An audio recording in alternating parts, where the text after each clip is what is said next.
Waheguru Ji Ka Khalsa, Waheguru Ji Ki Fateh. Welcome to another segment of Coach Gurbani's a-sabad-a-day. We continue with our recitation from Asa Mahalla Pehla. Today is the 37th Shabad and the recitation. Asa Mahalla Pehla Gur Ka Sabad Manai Mah Mundra Khintha Khima Handavo जो किछ करे भला कर मानो सहज जोग निध पावो बाबा जुगता जियो जुगो जुग जोगी परम तंत मह जोगं अमृत नाम निरंजन पाया ज्ञान काया रस भोगं रहाओ शिव नगरी मह आसन बैसो कल्प त्यागी बादं सिंजी शब्द सदा धुन सो है एहनिस पूरै नादं पत विचार ज्ञान मत डंडा वर्तमान बेभूतं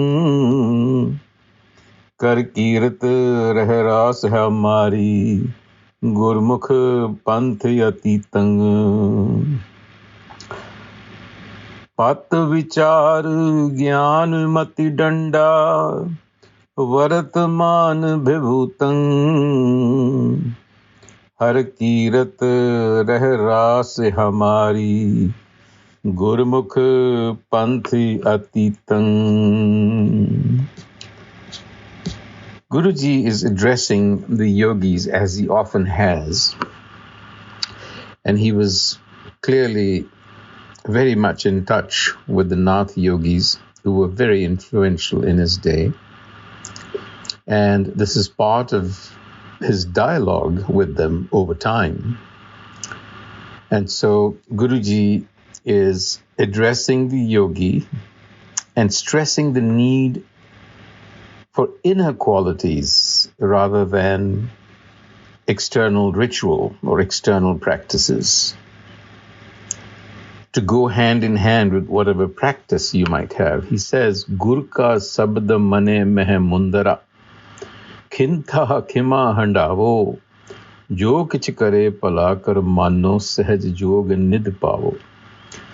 So the yogi is after a state of mind called Sahaj Yog, union with the self, effortlessly. And so he engages in various practices. And there is part of the ritual that the yogis go about wearing earrings to signify self-control, smearing themselves with ash to signify burning of desire, carrying a begging bowl, walking with a staff, wearing a patched coat, all of these symbolic. But the Guru is saying, oh yogi, why don't you pierce the mind instead of piercing your ears? Wear the earrings of Gur wisdom. Gur ka sabad manai mah mundra. Mundra, earrings, or a ring for that matter. So that's the question. Why not cultivate the inner quality of being guided by Gur wisdom? Khintha khima handavo, the coat of forgiveness. Khintha is a patched coat that they wear. So make forgiveness your patched coat. Be guided by wisdom and cultivate forgiveness. Tolerance. That is what is meant by forgiveness. Tolerance of another person, another point of view, another culture, what have you. And then, this is the foundation. Jo kish kare, whatever comes to pass, pala kar mano, see that as goodness, acceptance. So the Guru says, if you do this, if you are guided by Guru wisdom, and if you practice tolerance, forgiveness, and compassion, and you accept whatever comes to pass as good, may thine be done, then the Guru says you will find the treasure of yoga effortlessly. Sahaj nidh pavo, yoga nidh pavo.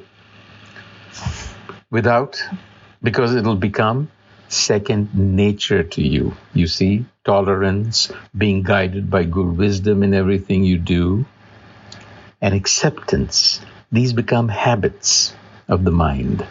Second nature. That is where the treasure of yoga is. So as far as finding Jugta here, Baba Jugta Jio Jogo Jog Jogi Paramatant Mah Jogang, meaning thereby that the search for a method to find union, Jugta Jio Jogo Jog. The way I have read this is to say, Baba, O Venerable One, addressing the yogi as an honor, the Guru says, Jugta Jio Jogo Jug. Jugta, the embodied self, the Jeev, the embodied self that we are, has through the ages investigated different methods of yoga. Jugta Jogo Jug, Jogi.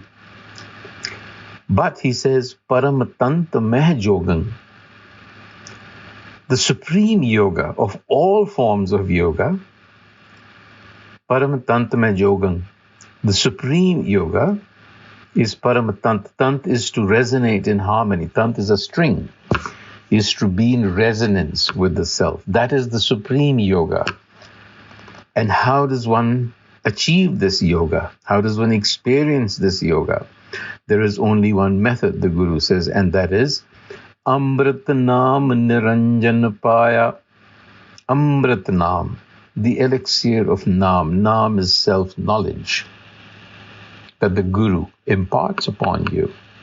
It becomes intuitive awareness of Niranjan Paya. Niranjan, that which is non-material, without blemish, without stain. The stain in Gurbani is really the stain of Maya. In other words, Niranjan is not born of Maya. Haume is. So the Guru is saying, Amrit Naam Niranjan Paya, that is the way to grasp that which is not born of Maya, is through self-knowledge. Gyan Kaya Raspogan, that self-knowledge, the rapture of that self-knowledge, is to be experienced within the body. So that's the Rahau. It's within the body that you experience the presence of the self, and that brings about the rapture of being alive. And the Guru continues to instruct the yogi, because the yogis, assume physical postures, have a seat on which they squat and meditate, right? But are unable to control their thoughts. So the Guru is saying, Siv Nagari mein asana baiso. Siv Nagari for the Guru is the domain of the self within. So the Guru says, assume your posture in that domain. Turn inwards. And Kalapatyagi Badang. Kalap comes from Kalpana, which is imagination, thought. Unburden the mind, the Guru says, from thought construction, from too much conceptualization. Because conceptualization is what the ego is. And that becomes the barrier to get to the domain of the self. And the yogis, of course, blow the conch shell to signify the sabad, the harmonics of the universe. But the Guru says, instead of that, listen to the perfect sound, the perfect harmonics of Guru wisdom. Sada dhun sohe ehnis pure nadan. Perfect wisdom. And then now he comes to the begging bowl and the staff that they carry. He says, Patta vichar.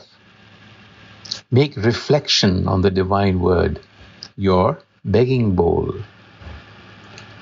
And the teachings of the Guru, Gyanamati Danda. Gyan comes from the Guru, so make that your staff.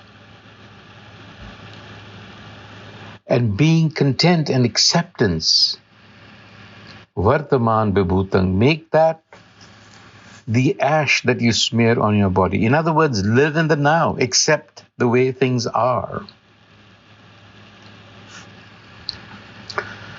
And so the Guru says, Har Kirat Rehras Hamari. Rehras is petitioning, call. So the Guru says, my Rehras is praise, glorification of the self, living in harmony. So the Guru is instructing the yogi on cultivating inner virtues. And then in the end he says, Sagal Jot Hamari Samya. Samya is a T-shaped wooden support that yogis place under their armpits in order to just rest their arms, because they sit for long periods of time to practice their meditation and breathing and so on. So the Guru says, Sagali Jot Hamari Samya. My support is the various colors and hues of the universe that are emanating from the One. Nana Varan Anekang. I realize that there is a oneness behind this diversity, and that realization is my support. Kaho Nanak Sun Partar Yogi. Now we know the identity of the yogi that he's actually addressing. That is Partar, who is part of the I sect of the yogis that Guru Nanak seems to have had extensive contact with. Kaho Nanak, says Nanak, Sun Partar Yogi, listen to me, O Partar, Par Brahm live ekam. So, focus on one, the one, instead of the many. And that is the way to Sahaj Yoga. On that note, Vaheguru Ji Ka Khalsa, Vaheguru Ji Ki Fateh.